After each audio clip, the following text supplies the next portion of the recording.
Асагада 1600'төн башталып атпайбы? Камсыздандыруу биздин мамлекеттик компаниябыз.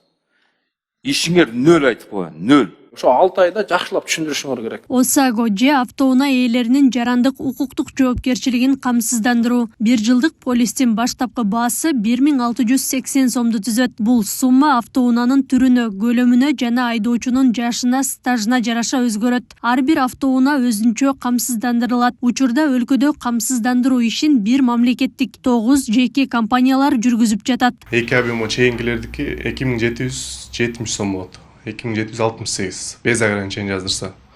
Ограничение менен 1730 сом болот. 3 водительге чейин кошсо болот ограничение менен 1730 чыгат. Эгер 3 жылга стаж жеткен болсо, 3 жылдан ашкан болсо 1730 ушул эсене чыгат. 3 жылга стаж жетпей калса ошонун арасынан бирөөсү 2076 сом чыгып калат. Жалал Абадта бир мамлекеттик, 2 жеке компания камсыздандыруу менен алектенип жатат. Адистердин айтымында азыр көбүнчө чет элдик номердеги автоунаалар камсыздандыруудан өтүүдө. Страховка негизи только ДТПга, бул ОСАГО. ОСАГО болсо ДТП болсо, ошол страховка кылдырган адам күнөөлүү болсо, бирөөнү сүзүп алса, ошо сүзүлгөн машинаны 150 миңге чейин төлөп берет. Общий лимит 450 миң өзү. 1 жылда 3 ДТП төлөп берет да. Азыр көбүнчөсү 2 сентябрдан баштап иностранlarга обязательно өтөт, российский жана Армения номерлерге. Ошолор өтөт негизи. Кыргызстан номерлер аз көп эмес да. Белгилүү болгондой, ушул жылдын аягына чейин бардык автоунаалар милдеттүү түрдө ОСАГО полисин алышы керек. Анткени жаңы жылдан тарта полиси жокторго айыппул салынмай болгон. Ушул маселени Жогорку Кеңештин комитети карап, эл өкүлдөрү бир катар сунуштарды киргизди. Анын ичинде ОСАГО полиси жокторго айыппул салууну жарым жылга жылдыруу пландалууда.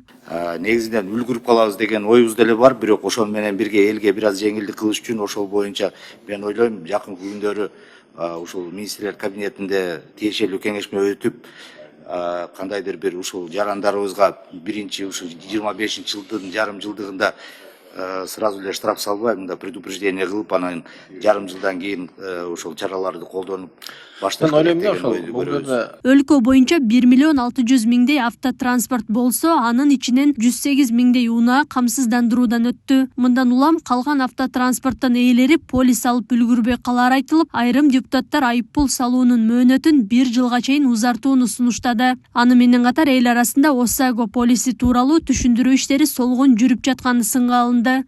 Бул жерде кайра эле маалымат керек. Кыргызстанда жылына мынча авария болот, мынча кишини сүзөт, мына Ички иштер министрлиги. Ошолдун жабыркаганын зыянын суммасы мынча. Биз мына акча чогултабыз, ошол акча ошону жабат. Бул жерден мамлекет бир фирманы байытайын деген ой жок. Деп ушундай түшүндүрмө иш кылбасаңыздар, бул жерде түшүнбөй атат элчи. Эмнеге сен менден акча алып атасың? Эмнеге менден алып тетиге берип коюп атасың дегендей бир түшүнүксүз болуп атат. Мына ОСАГОны айтып атасыңар. Милдеттүү түрдө 1 январдан киргизебиз депчи. ОСАГОнун преимуществосын айтып бергилечи, эл билеби ошону. Кана ошол боюнча жумуш жүргүзүңөр. Кана рекламный роликтериңер. 1600 сом төлөп кой милдеттүү түрдө болду. Башка эч бир түшүндүрүү жумушуңар жок да. Конечно, анан каршы пикир болот.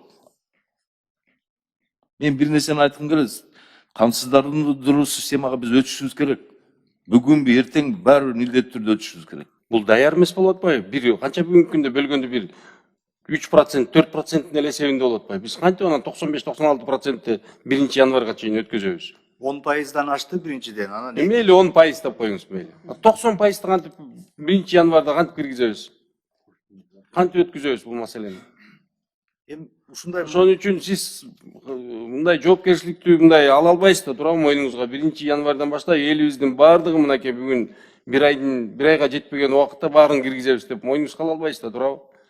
Ошон үчүн мен сунуш кылып атам, президентке да кайрылайлы да, дагы 1 жылга узартайлы бул маселени. Эске салсак, автоунаа ээлеринин жарандык укуктук жоопкерчилигин камсыздандыруу жөнүндөгү мыйзам 2015 жылы гана кабыл алынган. Бирок 2022 жылы гана министрлер кабинетинин токтому менен ОСАГО полиси милдеттүү түрдө алына турган документтердин бирине айланган. Акылай Карабаева, Шерзат Эгембердиев, Регион.